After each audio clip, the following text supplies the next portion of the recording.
We're live at 5, Robbie. Live at 5. This will be season 2, episode 2. The year is 2024. Can you believe that, first of all? No, not at all. We did 22, I think it was, podcasts last year. 20. Strong number. Yeah, like it. Just over one a month. One a month, and we're back for more. Absolutely. I'm looking forward to this one. So we're kind of mixing things up now, aren't we? So we're actually going to bring on guest speakers in terms of our podcast now, which I'm really excited about. We've obviously had the lovely Sarah Deverill, who was for episode 1. And I think the idea is we're going to have one guest episode and then we're going to do our bit and then we'll have another guest episode and so on and so forth. So the idea is, I suppose, we'll get to the point where we've got 24 episodes in this season, season 2 of 2024. Absolutely. Can't wait. Excited.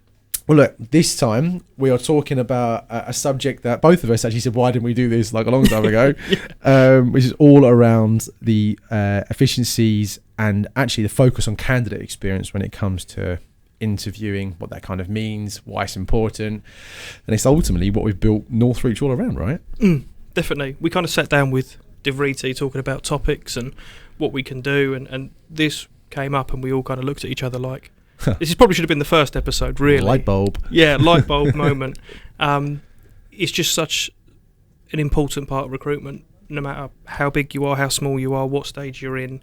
And it's something that we've built the company off of, really, in a sense of how candidates go through that journey of applying for a job with you, whether they're hired, whether they're not, is everything in the market. Doesn't matter how many contacts you have, how many agencies you use, what your salaries are.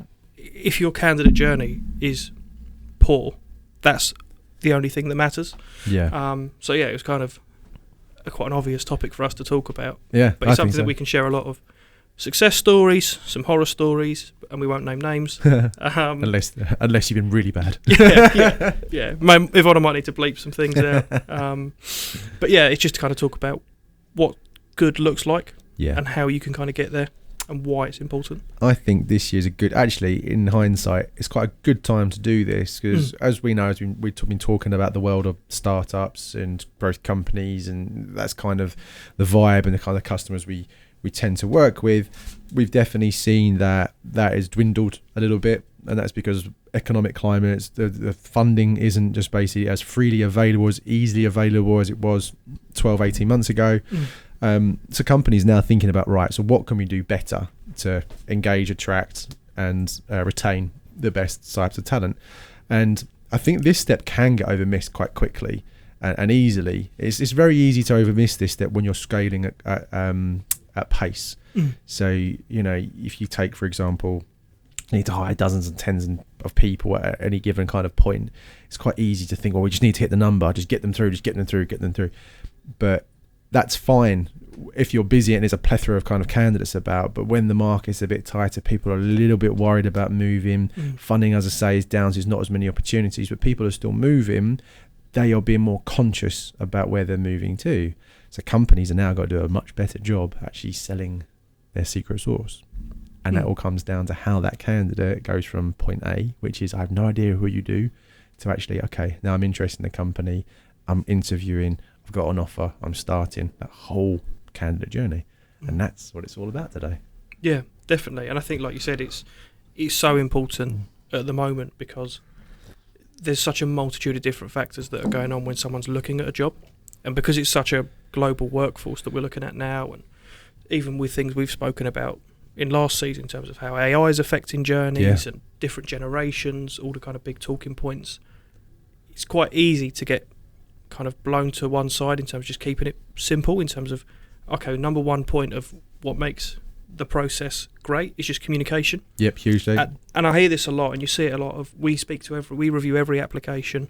It doesn't have to be a half an hour phone call saying you've applied for the role and this is the reasons you're not right for whatever reason. It's just about that communication of not just saying, well, I'm just never hear back, even if it's a case of saying, we've seen your application, we'll hold on to it, but not right now. At least it allows people to kind of close off and get that closure when they're unsuccessful. Because I think people talk about good candidate experience, and it's like, okay, from start, in terms of, I've never heard of the company before, I'm going to put my name in the hat for it. Yeah. People kind of think of it of, okay, how do I get someone to join and then embedded? But it's like, well, that's one person that you're hiring, you might have to interview 10 people. Yeah. What about the other 9? Yeah, there's 30 people that applied that you spoke to but weren't invited into interview. There might be another 100 that you didn't get hold of. So it's how do you manage all of those people? Because it's difficult to, like you said, if you're hiring one person every 6 months, maybe you can do that if you've got a dedicated person. But is it the best use of their time? Is it necessarily needed? If you're hiring 20 people and you've got these targets to hit, because if you don't hire those people, you're not going to get the next round of funding, and you've got all of these factors at play. It's kind of, okay, how do I scale this quickly, efficiently, but in the right way, where it keeps the culture not just for people to actually join the business, but everyone else that is unsuccessful that might be good in a year's time, 2 years' time, or knows people. I think one thing that we've found, especially in the markets we operate in, is it's, so closely connected. Word travels fast. Yep. If you're the company that goes, oh, you had a really bad experience, you're not going to be generating those organic referrals. That's absolutely right. And the last thing you want, and not to name names, but we've seen it even recently where processes aren't quite as seamless as possible. Things are getting dropped. Just the culture isn't amazing. It's not where it once was because they have tried to grow too quickly. All of a sudden, that tarnishes the reputation for the next 100 people through the door. Yeah, because they've already got a preconceived idea. Because then there's, like you say, 100 people that have had an experience, whether you like it or not. They had an experience, and that will kind of determine a little bit how people perceive you straight away.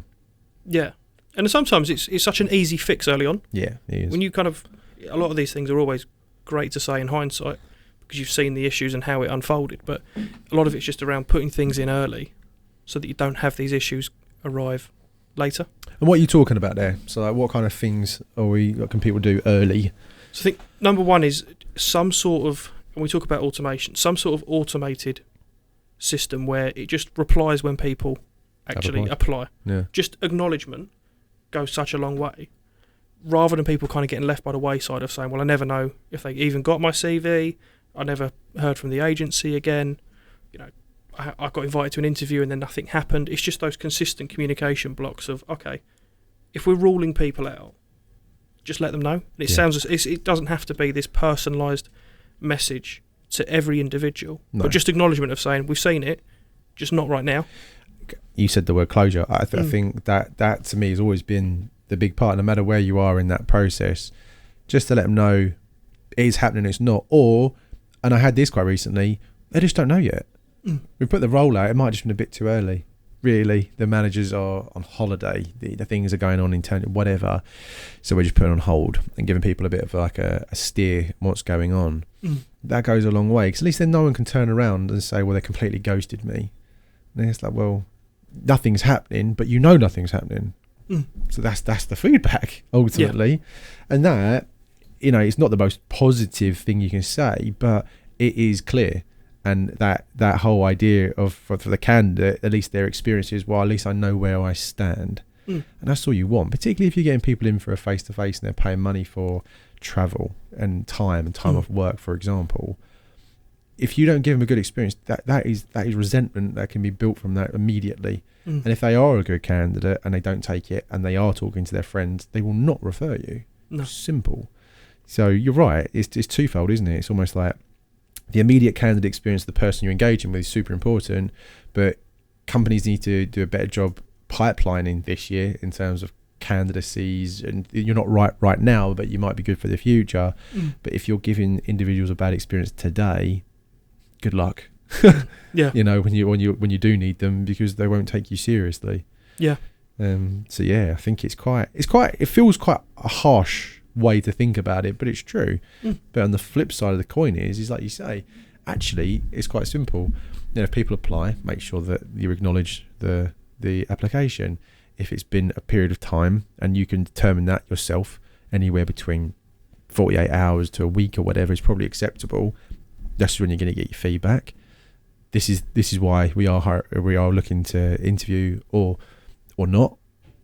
And then just keep them consistently communicating through that whole process. And I always like to do it when I speak to a person going in for an actual interview. Explain what the process looks like and why they're doing it. Yeah. It's an easy one. Yeah. The amount of people have turned around and said to me, oh, no one's ever done that for me before. I think, really? No one's just told you why you're doing this or what the end goal is. Yeah. It's mental. Because 9 times out of 10, you know exactly what that process looks like. Yeah. So it's just a case of saying, this is what the process is going to look like, and being honest with it as well, and just a little bit transparent in terms of just saying, this is the lay of the land, in terms of, okay, it's a 4-stage interview process. It's a little bit lengthy, but this is the stages, this is why they do it, this is what they're looking for, and this is, I think, something that we've always kind of leaned into massively, is trying to help people along that journey in terms of the preparation, because we've seen what the clients do like, what they don't like. It means that when you actually get into the room or jump on the video call to do an interview, you're having a much deeper conversation rather than, I don't really know what the role is, I don't really know who you are. Yep.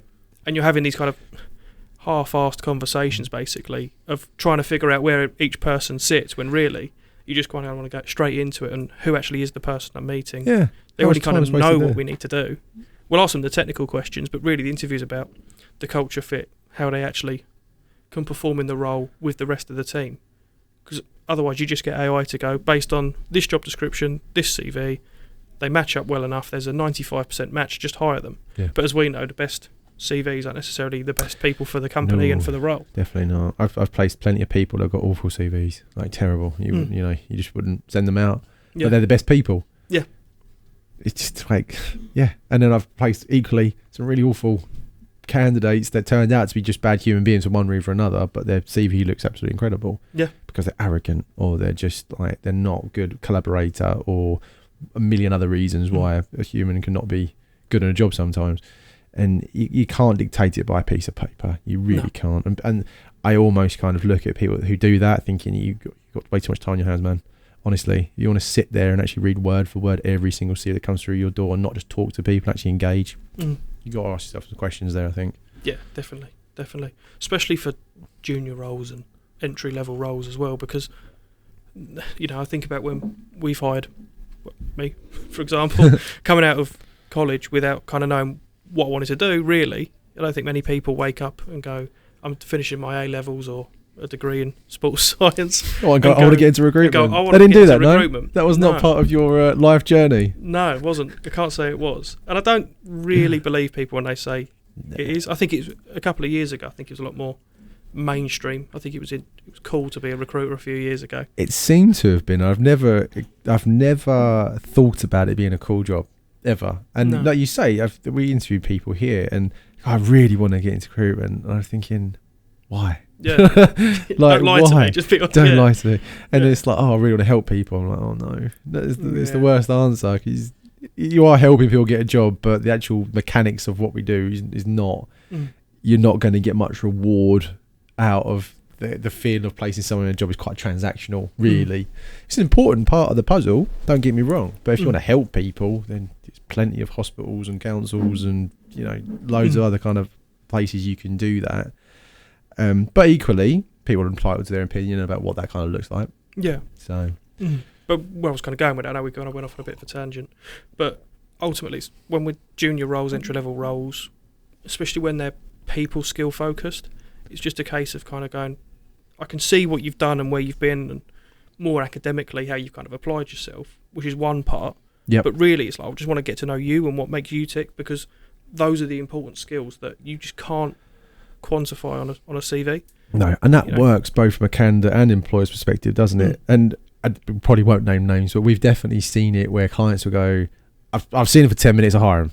And you go like, you don't even know their name. You know, you literally just look at the whites of eyes and go, you've got a pulse, yeah, you'll do. Yeah. It's like, no. How many people have actually then turned around and gone, I don't want that job. Yeah. Like, even though it's paying more money and all the rest of it. We've had even senior level jobs, haven't we, more recently? I'm thinking of something that Dorian's kind of been through, where if employers don't really take the process seriously, candidates just aren't interested either. You can throw them in the world and they're just like, nah. Yeah, exactly that. But yeah, that's kind of one part, right? Is understanding what's important to candidates and then putting the right measures in place to prevent those kind of mishaps. People will always be unhappy at some point for some reason. It's inevitable that you'll get it right every single time, because what you want, what I would want, what Ivana would want, what Devere would want, would all be different in their process. Or bringing the girls into it. Yeah, they're looking panicked for a second there. But yeah, what everyone wants is different. But if you can kind of find something that fits the majority of what's important to people, that'll kind of be the right balance. And I think the biggest thing is speed as well. Speed's huge, right? I was looking at a couple of stats that Everety's kindly put here. So this is a Glassdoor survey. So they reflected on 2023 and was looking at candidates with job offers. So they're saying that 60% of highly skilled candidates receive multiple job offers. That doesn't surprise me. I thought it'd actually be a bit more than that, really. But if you think about that as an employer and why this candidate experience is important, well, there you go. So more than half of the people you interview, I've got other things on the go, ultimately. So if you want them, you're going to have to dig a little bit deeper other than the whole, well, we are who we are, so why wouldn't they want to work for me? Yeah. It's like, because... probably because of exactly that. Yeah. That reason is probably enough, you know. The world's changed massively. We're not in this space of, you should be lucky I'm employing you. Yeah, totally. It's so different. I think, by having an exceptional candidate journey, it gives you the option of hiring who you want. Absolutely. If you don't, you hire who you can. Yeah. I think it's a saying that we've said in the office. I think Ben originally coined it, but I like that. That's really clever, actually. Yeah, I'm trying to think of the exact wording he uses, but we don't place the best people for the job. Yeah. We place the best people who are actually interested in the job. Yeah, that's so true. Yeah, and other, we kind of see it a lot where, they go, we're happy to wait for the right person. And it's like, well, the right person isn't going to be the one that's happy to wait around and isn't got anything going on. The right person is probably going to be someone who's in quite high demand. Yeah. Because they're decent at what they do. They're probably quite likeable. They're not someone that's struggling for a job for any reason, or someone that maybe has only got limited options. They'll have multiple options. If they're right for you, then the likelihoods are going to be right for everyone else. So you need to be quick, because otherwise you'll just fall to the wayside. I'm going to client bash a little bit. So this is one thing I'd always get with that comment is, well, like you say, if they're off the market by the time we're ready to make a decision, it is what it is. You just think, like, what to what logic are we talking about here? Like, that has always perplexed me. It's like, right, hang on a minute. So you've gone through a process, you've interviewed someone, you want them, but you're happy to let them go at the same time. So why are we here in the first place? Like, was it just the fact that you're just being kind and you didn't want to say the real reasons? Because we see that now and again. Yeah. Or is it because, I don't know, is it because they just feel threatened, I suppose, because we're putting so much pressure on them to make a decision? Yeah. Or maybe they just don't understand the importance of time. I think it's probably a mixture of everything. I think just as humans, we don't like being pushed into decisions, right? No, it's true. We want to... People like being ushered and then going, yeah, that's a really good idea you've got, and then someone goes, yeah, that was my idea, that is a good idea, rather than you need to do this. It's like when you're younger. It's like when your mum goes, like, oh, tidy your room when you're younger, you go, I don't want to. Yeah. It's like, oh, your room looks tidy. It's like, yeah, I know, I did it all by myself. Yeah, exactly. Oh, haven't you done a great job all by yourself? Yeah, similar sort of, I've always found that it's just people don't like to be pushed into decisions, but with what we do, sometimes it's like, I'm not going to be forced into making a decision. I think it boils down to, if you want them enough, you'll make it happen. Yeah. If you're happy to let them go, it's probably a case of going, well, they can do the job. I would hire them. They'd probably be great, but I'm not. They're not the one. Yeah, I'm not kind of jumping for joy on it. I'm not going to, leap over like hills and mountains for it. I get that. I always find, just to carry on with the client bashing, the ones that say that are normally the ones that are the least flexible as well when it comes to if a candidate goes, oh, I can't make the interview on Tuesday, can they do Thursday? It's like, no, if they want it, it's Tuesday or they can go. And it's almost like this sense of entitlement that comes with, I've got the job that you want. Yeah. And I think that focus, that kind of control point has changed massively, especially since COVID. Yeah, and I'd always question those types of roles that are out for a long time. Is why do you need it then? Why do you need it? Because if you're not hiring someone in the next, let's even say, identifying someone in the next 6 weeks, 8 weeks, that's a long time. Bearing in mind 9 times out of 10 people on notice, particularly if they're highly skilled, between 1 and 3 months. So that's 4 months worth of time. So what you're telling me is it's not important in the next 6 months, really. So then why are you hiring them then? Because if you're not kind of acting on it, it means whatever projects you're delivering on aren't going to be delivered in the next 4 or 5 months. So it can't be that important unless it is. Yeah. Right. And then that's the other side of the coin, isn't it? That people actually understand that the speed of it, the clarity, the journey, the demand for talent is super kind of fierce at the minute. So they will move heaven and earth to make interviews kind of happen and offers happen and that candidate experience as seamless as possible. It's weird how you literally get them one way or the other. Yeah. I think, to go on the flip side of the client bashing and praise. Yeah, let's do some praising. One thing that I've found recently that people are doing a lot more is say it's, okay, we need them to meet 4 or 5 people. Yep. Rather than going, when is everyone available for an hour? Just go 15, 20-minute blocks, round robin, whenever you can fit it in this week. We'll just do a quick 20-minute jump on a call. Hey, this is what we do. This is what I do. Sort of flash conversations. Not when they're Speed primary. dating. Yeah, basically, they're not primary decision makers. But their opinion matters. And I think it's something that we do as well. When people come in for an interview with us, yeah, they pretty much meet everyone. Kind of have to, don't they? Kind of have to. Yeah, there's only 20 of us, right? So, well, no, 18, 17. 17. But either way, they meet pretty much everyone. But it is just 15 minutes. This is who we are. This is what we do. Quick chat. Go, yeah, I quite like them. But obviously, if it's whoever's the person that's actually hiring, will have a much deeper conversation. Yeah. But it just works much better because you go, okay, I've not just met the team that I'm going to be directly working with. I've met everyone else in the business, people that do completely different jobs that I'll probably never work directly with. In terms of our actual workloads, we won't do it, but it gives people a much better picture of what they're actually walking into. Well, yeah, I think you get a good dynamic, right? You get a good sense of what you're walking into, like you say. And I've also seen some good positives where I've seen clients be a lot more honest about the environment and what people are walking into. And this shows a bit of vulnerability, and it's been a bit of like a buzzword for me this year. But vulnerability and actually showcasing, this is how we're so good and this is why you should join that. But then to turn around and be like, and actually this is the reality of it. These are the kind of skeletons in the closet to a point, or these are the real challenges, or actually this is really what you're walking into. That experience from like a candidate, so you go, right, okay, I'm building trust immediately. I'm building trust. I'm building kind of relationships because I'm getting an honest kind of an opinion of what's going on.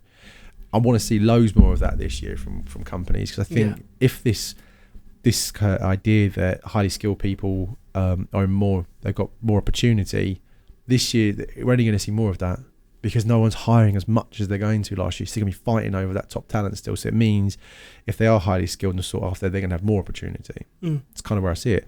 So maybe show the vulnerability. So from a client perspective, you can do that quite easily because not every job, not every company is perfect. Because that's why, if it was, why would people leave?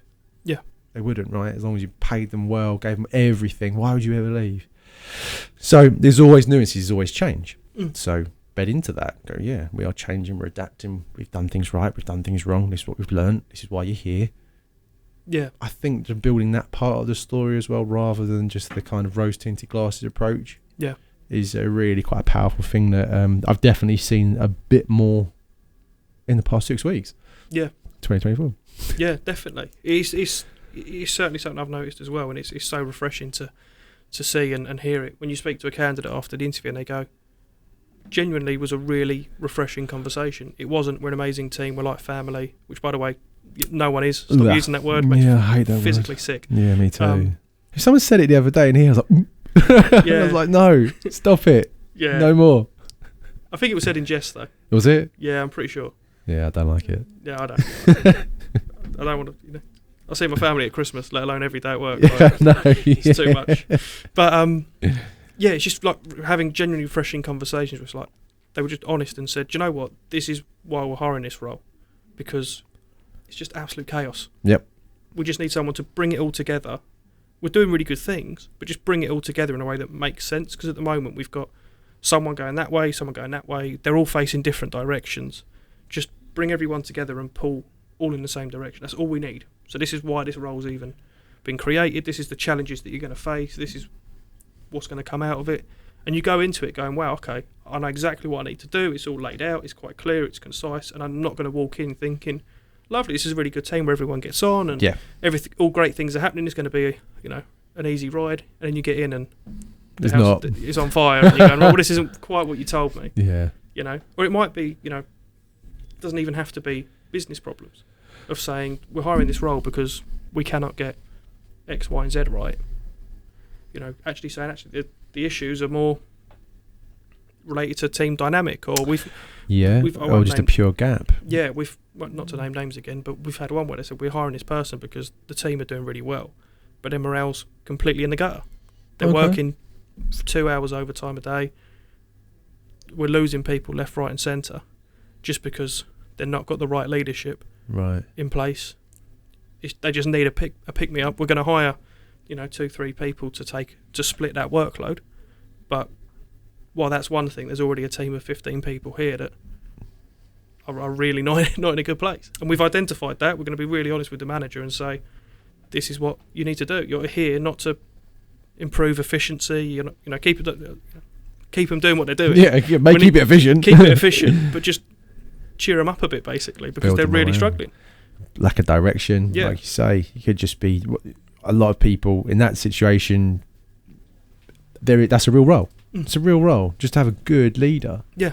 And again, if you're interviewing for that type of role, if you're the employer looking to hire that type of role, that kind of honesty and again vulnerability to say this is kind of the state of play, it's a powerful position because people are up for challenges. How many times you kind of hear like, oh, this is going to be really hard. I'm up for the challenge. Yeah. And 9 times out of 10, I think people don't really understand what that kind of means until you're really in it and you understand it. But I think the idea that if you've got good experience with something like that in terms of leadership, you've seen it done good, bad, ugly and everything different before, just been given that honest approach within the interview process of this is what you get yourself in for, people are really geared up for it rather than thinking, oh yeah, the team's wonderful, you'll love it, they get on so well, all the rest of it, and they're just like fighting each other in the corridor. Yeah, exactly. So it's just about that honesty and transparency. I think is the key kind of takeaways throughout everything that we're kind of doing is just be honest, just be transparent about what's actually happening, because you'll solve the problems a lot quicker. Everyone will be happier. No one is going to feel like they've been left in the dark, so to speak. Here's an interesting piece around this as well, right? And I'm guessing there'll be a lot of people listening to this who'll be thinking, well, my CAD experience is brilliant and it's fantastic. I'm sure, yes, well done. There will be those how I like that. But here's an interesting statistic from People Scout.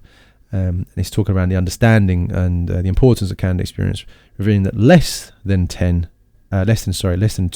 out of 10 candidates would actually rate their recruitment experience as excellent. Really? So if you're already sitting in that 20% for happy days, right? But 80% of people actually interviewing ultimately are saying my experience was not excellent. So there you go, straight away, right? No, it doesn't surprise me either. Doesn't surprise me either. And sometimes, like you said, there's a multitude of reasons why, right? Sometimes it is just reactive, there's people not available. Sometimes it's agencies, if they're kind of involved, they're notoriously terrible for getting back to candidates when it's bad news. They're very happy to give the good news, but not very good at giving the not so good news. And again, they just want closure, right? So there's a huge reason to why that's kind of important, that we're looking at those kind of processes, finding the efficiencies.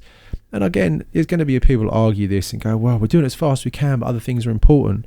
It's like, okay, but why are you hiring these individuals? Well, to speed up efficiencies and grow and do things better. Okay, so why is it not a priority then? Yeah. Unless it's urgent and important, then it's not a priority. Yeah. The best one is I'm too busy to interview. Oh my God. I'm so busy to interview. I'm so busy I can't interview. Yeah. And why are you interviewing? Oh, I'm looking for a new lead to take off workload from me. Yeah. Oh, right. Yeah. I can see why you're really busy to not do interviews, to alleviate yourself from doing your job. Honestly, if I could say that to someone, if I could put that in a GIF and send it to every time I hear that, honestly. Yeah, it is. Yeah. We should put that. Yeah. I've always said this should be like a purge style. Yeah. Just be as sarcastic as you want. And again, I'm not taking the piss too much, but you have to look at recruitment as in why are we doing it? Yeah. And if it is to alleviate time pressure, then it has to be a priority, because then all of a sudden it is urgent and important. And your other tasks are equally as important, but the question is it urgent? And if it's not urgent, just important, you can push it. Yeah. Simple. If recruitment should always be urgent and important if it's needed now. Yeah.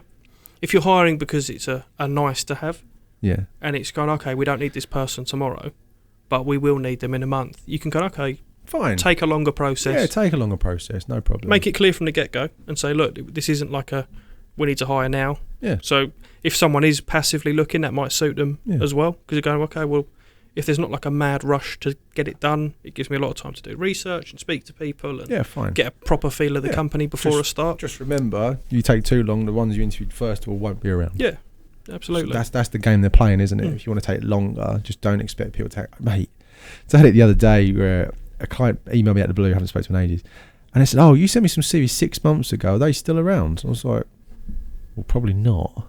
Like, probably not. You always got to play in the great, right? So I was like, I don't know, I'll find out. Yeah. Inevitably, I spoke to these 2 candidates and they were like, what? Like, no. Just no. Yeah. Not interested. Don't get me wrong. Sometimes I'd like to think of like just be in the room when they type that email up. I know. When you sent me someone 6 months ago, are they still available? Yeah, I suppose it's a chance, right? And I suppose that's probably all it really is. But I don't know. Sometimes I just kind of look at things and go, oh my God. Like, it's a complex thing, and I know priorities kind of take charge sometimes, but does that? And I think what the situation I'm thinking about is I never got any feedback. I was completely ghosted as the agent, so I had to say to the candidates, I just don't know. I don't know what's going on, so just wipe it off your list, basically. So that's their experience, not of me, because I did my bit, but of that company. They just don't know. You interviewed, you took the time. I have no idea what's going on. They're not even communicating. Yeah, and I think that's something that a lot of agencies are so afraid of saying. Yeah. It's just saying, I'm being left in the dark, which is a lot more common than I think people realise. I think people don't like giving people bad news. I don't. I think that's why a lot of candidates say yes when they mean no, and when they talk to agencies in the first place. Yeah. Do you know what I mean? Like, I found this a little while ago. I've never done it before, and it was when Tom and I were working on some exec search stuff in the Nordics. And the head of HR basically said to us, we'd love these 2 candidates, but can you tell the second one they're a no and they're a backup? And I was like, what? I've never done that. I would never go to the person who's not going to get the job just to let you know you're not getting the job and you're number 2, basically. More politely, but that's ultimately it, right? But we did it. I said to Tom, I was like, sod it, let's just do it and see where this goes. The candidate was actually really receptive. Well, fair enough, that's a real shame, but if things change, let me know. And the ironic thing was, things changed because the person we actually offered didn't take it. And then we rung the second guy up and said, it's not worked out. They really want you for the job. And he took it. And I wondered at that point, I was like, have I been doing this wrong all these years? Because usually I would kind of go down the road of they're still kind of working things out. There is an offer that's kind of looming. We don't know where it's going to go. And almost like string it out a little bit. But I've never thought about just being blatantly obvious, like blatantly honest, and just be like, no, you're just number 2. But actually, I wonder if there's a lot of power in that. Just go, this is where you stand ultimately. You've been pipped to the post. That's ultimately what we're talking about. For coin toss decision. You haven't got it. But if things change, do you want me to call you?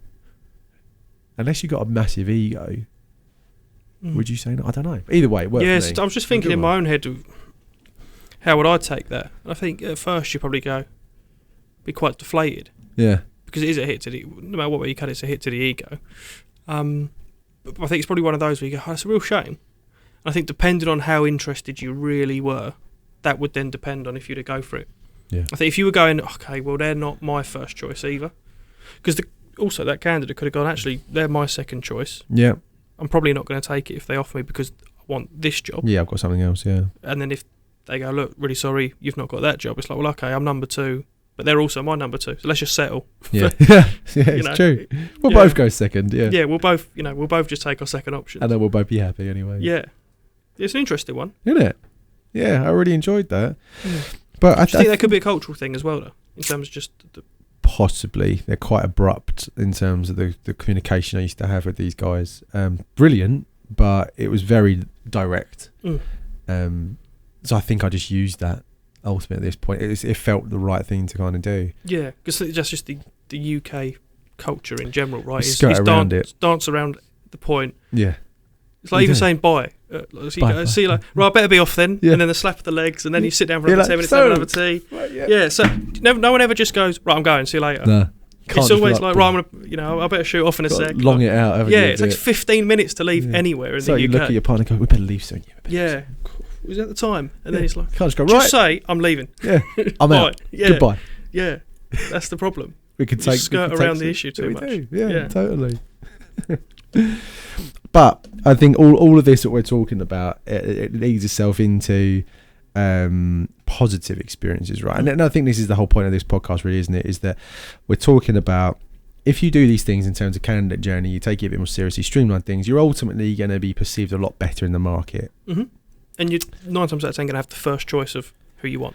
Yes, because it's going to do things in totally different folds, right? First of all, it will be enhance your employer brand. If you can get a consistently good candidate experience, no matter if it's like an entry-level role or a C-suite level and everything in between, if that experience is consistent, that will just boost your employer brand tenfold. Easy thing to do. So any person that engages that candidate, whether it be an outsourced function, embedded one, an agency, a TA, hiring manager, HR, whatever, doesn't matter. That will, if you give them a good experience, it'll boost your employer brand. Number one thing that I think a lot of HR people want to do. How do we get employer branding better? Focus on going to journeys. How about that? Absolutely. So there you go. It's a great one. Second of all, like you just said, attracting top talent. You give them a great experience. Guess what? They're more likely to like you, and that idea that they'll join you is a lot higher. So maybe get off your ivory tower a little bit and stop thinking that you have the decision, and really it is a two-way relationship. So that will ultimately attract more people right there. I think that's a really good one. And I think this one we kind of touched on, long-term business success. This is more about thinking about pipelining and that how you're perceived again within that sector that you're working in. And then people kind of will be disappointed if they don't get jobs, and you kind of want that. Because you can't take everyone. No. But the ones you can't take, were good candidates, you want to leave them good, to walk away and go, oh, I really wish I got a job there. And if something come up in the future, I'll keep an eye out for that. Yeah.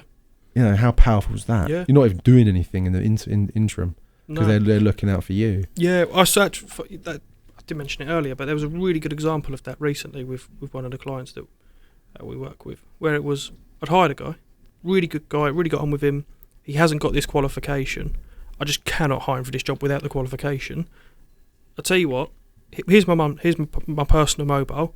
Get him to drop me a text when he's passed, and we'll have another chat, and if I've got anything, we can hire him. Yep. If we haven't, as soon as I've got budget to hire him, I will. But he just needs to pass this. Yeah. And it's because I think you physically just can't do the job without the qualification, and he failed the qualification test the first time for no fault of his own, whatever. Just unlucky, whatever reason it might be. But it's just a really good example of going, I like you, I would hire you, you just haven't got this. As soon as you've got that, 100% we'll take you on board. And I think if companies just were a lot more honest with that, you'd have so many more candidates coming through in terms of that long-term succession planning of going, right, okay, we've just lost this person. You already kind of know who you want to hire because you met them 6 months ago and kept in touch with them and have already got them on the system.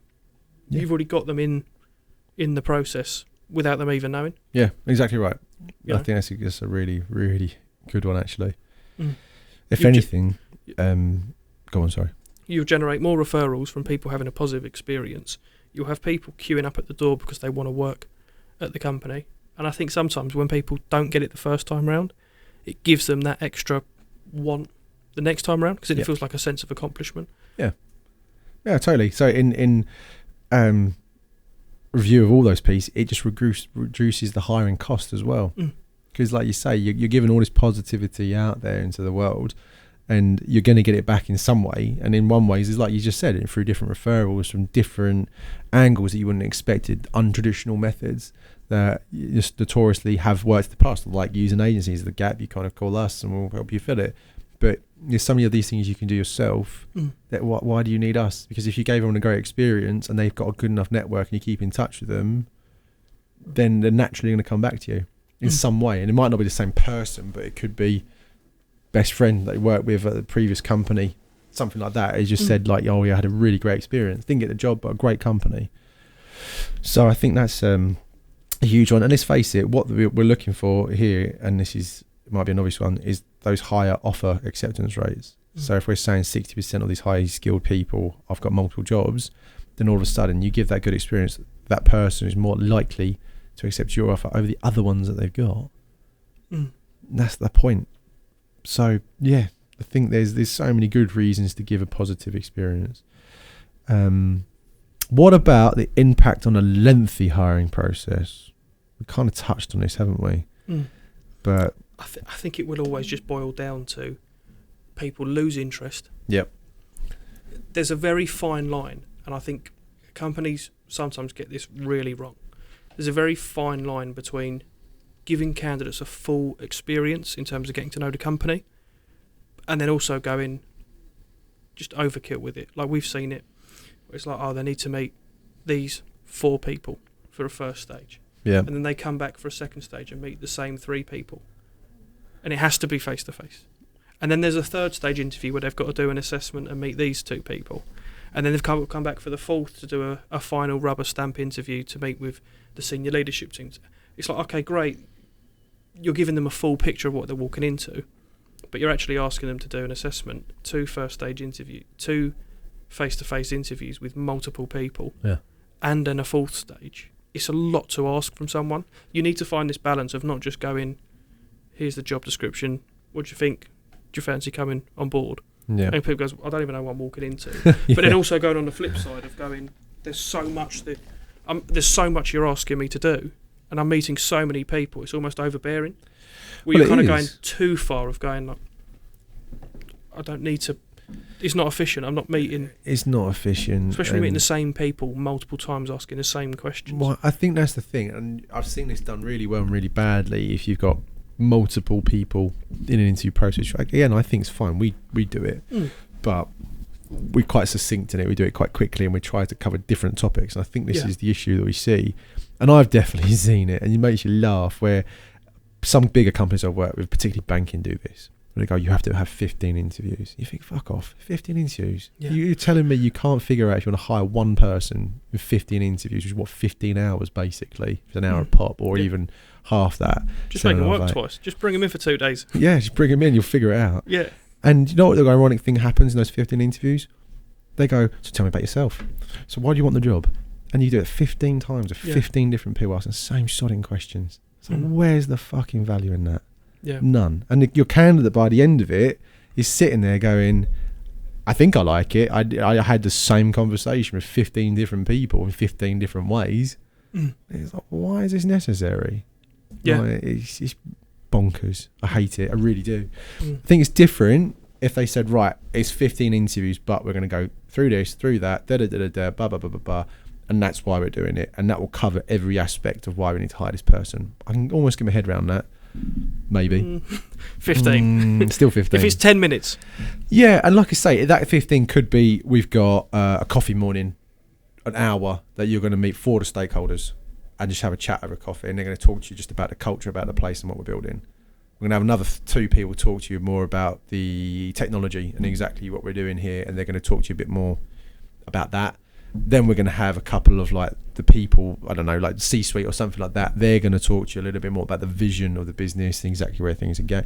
You can build that picture quite nicely. And 15 is a bit overkill, but you could easily get a bigger panel of people if that's what you want, but focus on different areas and communicate between yourselves. Yeah. How many times you get plonked in your diary? Oh, you're going into that person to do what? I don't know. Just go and see what you feel. Yeah. It's like, I'd argue how many people are trained how to interview. Yeah. I don't think anyone is.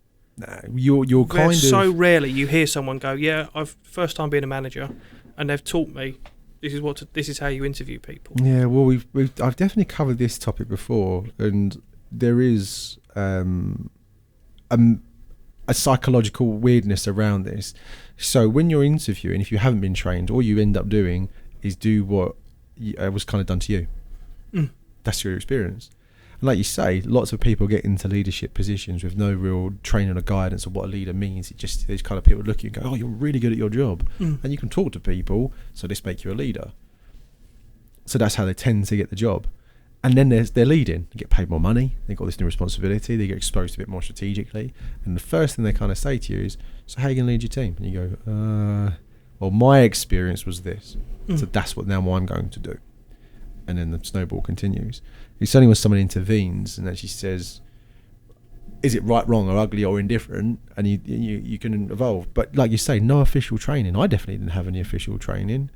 And I was told to hire a whole team of people when I was 23 years old. I could barely manage myself. I got this far. Yeah. But you learn and you adapt and you change, right? And we're lucky because we're involved with interviews daily. So we hear all the nuances around leadership and what to do and what not to do. So you'd think we'd be experts by now. We still get it wrong. But it's just part of the game. Yeah. But going back to the whole point of this, having a long, drawn out process, unless you've got like a real reason to do it and it's completely succinct and there's logic behind it, there's no need for it. It shouldn't be lengthy because it doesn't benefit anybody ultimately at the end of the day. No, I think it comes down to, like you said, a lot of the bigger banks, the more traditional companies. That's the way it was done. It was. Because if you want, we're a top 4. We're a one of the best law firms in the world. Law firm, You need to earn the right to work here. But I'm trying to find a way of wording this without offending people. But you're not one of these top law firms that have got the choice of anyone they want in the world because that's the brand that they've built. So don't try and act like it. Yeah. If you, I always relate things to football. You're not Harvey Specter from Suits. Yeah, you're not Harvey Specter from Suits. I would love to work there, though. Yeah. I know nothing about law. No, I don't, but I think And I didn't go to, where is it? They only take Harvard, isn't it? Harvard, yeah. Yeah. Shit, I like that. Yeah, that's the problem. There's your problem. But yeah, you're not Harvey Specter, and it's not one of the world's best law firms that you're recruiting for. You might just be a local practice. So you don't have the luxury of being able to say it's a 15 stage interview. You need to prove why you need to work here. Yeah. The times have changed, and lose your ego. Just a little bit. Make it succinct. Yeah. Give people enough information they can make an educated decision, and really let them ask the questions. Yeah, and look, and we're kind of going very candidate heavy, and the other obviously flip side to that coin is with the clients, right? Like, you can mitigate all this lengthy by preparing. Ultimately, if it is quite a technical job or a very expensive position or a very strategic role that you need to get filled because it's a new leadership role, because the team's morale is really bad. If we get it wrong, we're really in the gutter here. Then get prepared. Think about the questions. Think about the gaps and what questions, open questions that you can actually ask. Now, I've seen it so many times where managers fall into this trap of leading questions. And you got to be so careful of that. You should always start those questions with like a why, how, what, when, who kind of question, so that the candidate's reciprocating as much. We make it sound like it's like you have to bow down to the candidate. You don't. No. You can still very much have your process and have it very kind of structured and robust as much as you'd like.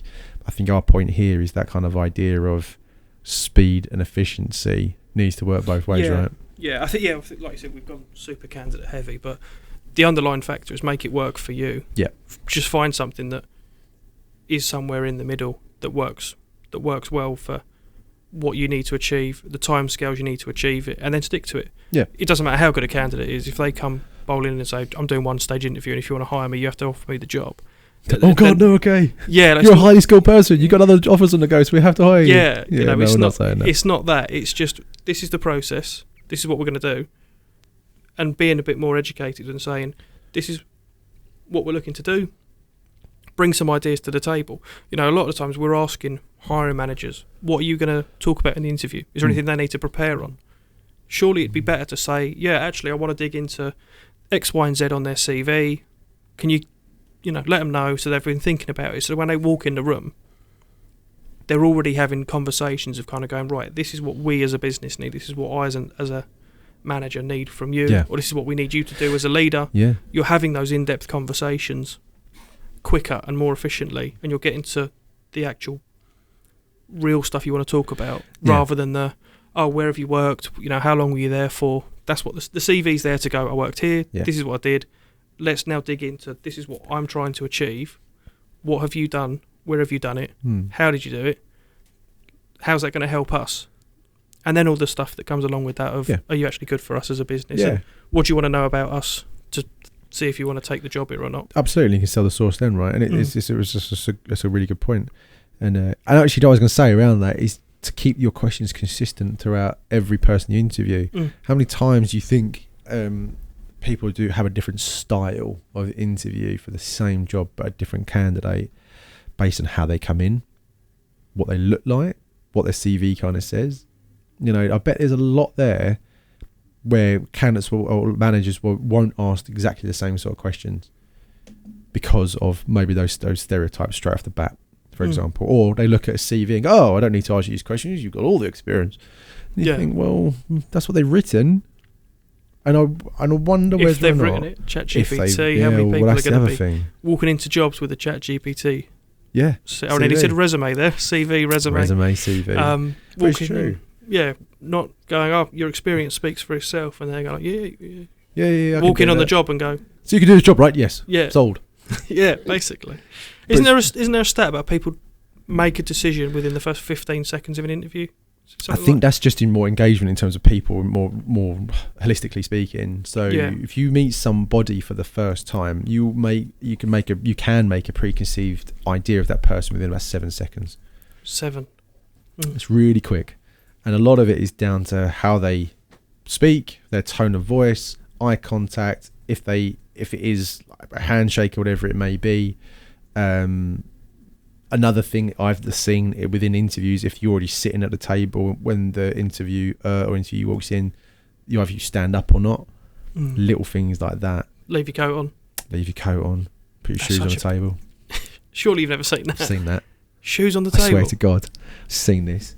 So I haven't actually seen it. I got told about it, but it was a candidate I had in for an interview, and it was a bank. I know exactly who it was, but I won't say.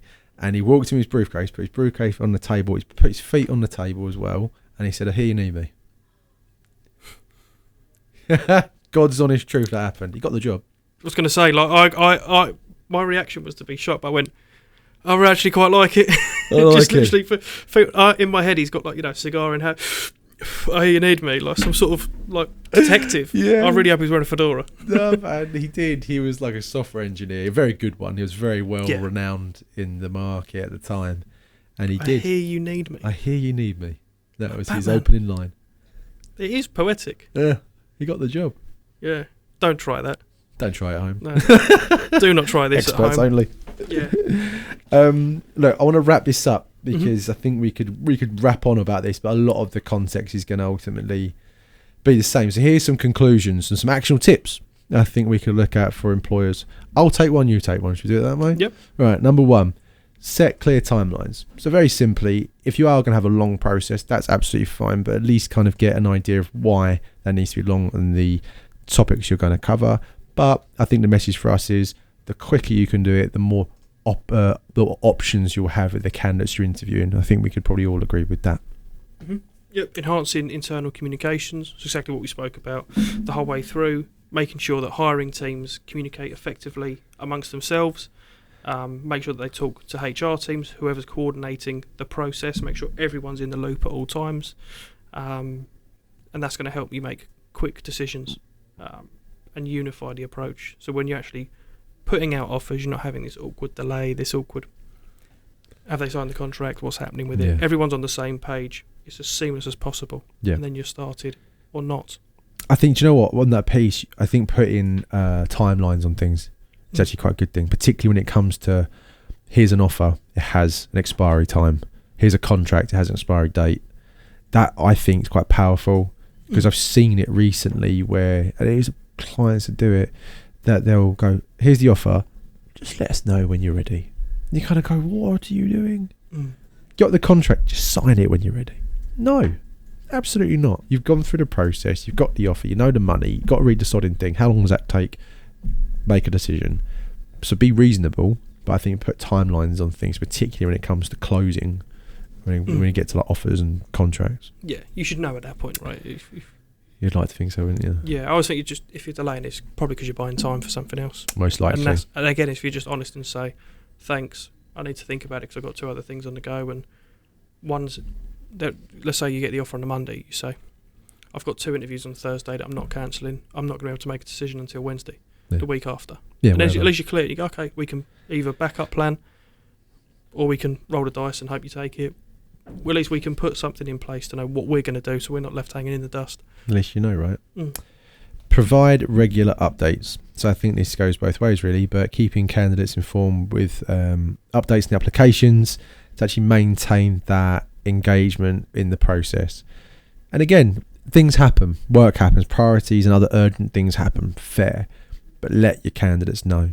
If it's not going to happen this week, just say it. It's not going to happen this week, be next week. But make sure it's the priority next week, because that's what you've put out into the universe. So I think that's a really important one. Just provide regular updates. Doesn't matter if you haven't got an update. Sometimes actually saying I don't have an update is enough. That is an update. That's an update. I have none. I haven't got one. Yeah. And it goes to candidates as well. You know, if you're talking to agencies or you're talking to people that work there, if it's an internal recommendation and you've got other things that are moving, let them know as well. Say, just to let you know, I've got another second stage. Yeah, it's power in that. Because that can also help speed processes up. Yeah, well, I think there's a lot of power in that as a candidate, particularly if you're sought after, right? If you say, I have got other things on the go, you don't have to necessarily divulge where they are. No. But to say that I have second stages, I've got other things I'm talking to. And I think that tells you a lot about the relationship between candidate and client at that point, and whether or not there is any synergy there. Because this is where we'll see clients fall out and go, well, if they get something else, they get something else. Yeah. So fair enough. They obviously weren't in your top kind of ideal candidate. Especially as a candidate, because you can say, look, well, I've got your process and 3 others. Yeah. I want to weigh them up all equally, give them all a fair option, and then make my decision. Oh, I hate when that happens, though. As a recruiter, that's the worst. It keeps me up at night, but if I remove my bias away, that makes the most sense for me to say, wrap all the processes up, and then I make a decision. Yeah, it is. For sure. Use technology wisely. Use applicant tracking systems. It's been a bit of a bugbear for us recently. Just make sure you have a good applicant tracking system that works. There are plenty out there. Just choose ones that do, not the ones that don't. Yeah. And all the HR tech tools. I have to say, I personally haven't used a lot of HR specific tools. A lot of what we do are CRMs and ATSs and portals, but there's enough technology out there nowadays that it's very easy to automate things. Yeah. Even if it's just reminders, doesn't have to be automated messages, automated CV screening, things like that are available now. Yeah, and I think some of the tech tools that we're talking about of HR, it could be all more around like automating process around contracts, for example. Nice, easy on DocuSign. Yeah. Simple. I'm hoping most of the world's going to moved on from a lot of the wet signatures for jobs. Yeah. But I know in some areas it's still... We've posted your contract. Yeah, why? I'm not applied for a job in the 50s. Yeah, why? You just fax it to me. Yeah, you literally destroyed a tree, and you give someone a job, fair enough. But you're like, what? Why? You could send it. I could send it to Australia in a second. Like, why would you put it in the post? I haven't seen it recently, but I don't think I've seen it recently. I must say, a couple of years maybe. Yeah, but still posting offers. Who used to do in the post? I know who's doing the post. Yeah. Thinking about it. Streamline interviews. Optimize the number of interviews and using panels. Again, we said this, right? But using panels that are going to cover various topics, not the same one. And if you are going to do it that way with a larger panel, then whoever's in charge of that hire should be the one that says, right, I need 2 of you on culture, 2 of you on technology, 2 of you on environment, for example. And these are the types of questions I need you to ask. And that will encompass the whole process. Nice and easy. So the feedback loop. Yes. So just in terms of what we spoke about in terms of automated messages, if it's early stage, but as people actually take the time and effort to go into offices, into video calls and dedicate time for face-to-face interviews and video interviews, actually giving them constructive feedback, not just we're not hiring them because they don't have the skills, actually something tangible that they can use. Yeah. And equally, it goes the same to candidates. If you're letting an employer know that you're not interested, be honest why. If it's because when you went there, you felt the interview was rude, you just said, look, I understand the job is not for me. Whatever your reasons are, just be honest with it, rather than going off, rather than disappearing, never to be heard from again. I had that yesterday or the day before. Just be okay to say no. Yeah, I had it 2 days ago where a candidate went in, obviously do the same thing, call up, how'd your interview go? And a guy went, it was all right. I said, he just literally went, I don't think I'm interested though. And that's fine. Yeah. And actually, I went back to the client. I said, look, I'm really sorry, you're just not interested. Oh, why not? And I told him, because it was a couple of pieces that he just wasn't that bothered about, really. And they went, oh, fair enough. He said, nice guy, but if he's not interested, then that's completely fine. But you can take him off the list and we can focus on others. Brilliant. Yeah, it's done. Yeah. Settled. There's no... Be straight. Yeah, just be straight and honest with people. Because what you might find is in a year's time, something different opens up and then he goes, okay, I didn't quite like that and that, but I like this. Yep. And the bridge is still open. Just keep people in the loop and give meaningful feedback, not just we're not interested because they're not relevant or they're not experienced enough. Just say I don't like them. I just don't like it. We can change that message. Yeah. But because we hear it a lot, don't we? It's like, it's a really wishy-washy answer of why they're not right. You kind of go, can you give me something a bit deeper? And then you get a phone call and it's like, okay, you just don't like them. It's a hard one, right? Because I think a lot of the time there's this... we want the feedback as an agent, right? We need to kind of know so we can let our candidates know. But sometimes we get it where it's like they're not the right culture fit. which I think 9 times out of 10 is a nice way to go. I just think they're a bit of a dick. Yeah. So that's a message to candidates. If you come across like that way, they are acknowledging that. And that works to clients as well. I think you've got to be conscious of that both ways of the table. Lastly, prioritizing the candidate experience. Ensure that process is candidate friendly. So that's everything from the application throughout the interview stages all the way through to whatever end result that is. So if they've gone through 3 or 4, 5, 6 rounds of interviews, that they have closure in one way, shape or form, and it's delivered in the most positive way possible. It doesn't have to be the outcome everyone wanted, but there's closure. And I think there's a lot to be said just purely on that. I think it's a wrap there. So what's the next episode? Next episode, we have a very interesting episode next. It's around neurodiversity and why it matters for businesses. We've got a fabulous kind of guest speaker coming on, Clement Dickinson, who's from Kingston Employment Support. She's a Kingston Employment Support worker at Well Working Trust. So I'm looking forward to having that conversation. Do you know what? It's one of those subjects that I think can be very scary.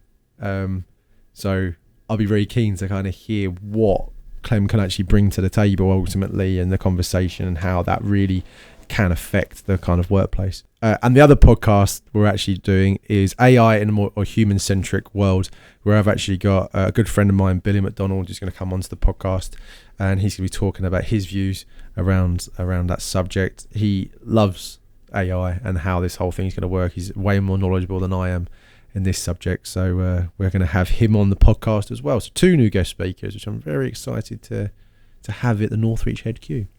Lovely. Then I'll be back a couple of weeks after that. We'll be back, and we'll take it on a whole new subject. I don't think we've actually got the pipeline of subjects we're going to do, but we're working on that at the moment. But some really exciting stuff coming up for us as well. Comment below if there's anything we haven't covered that you want us to talk about.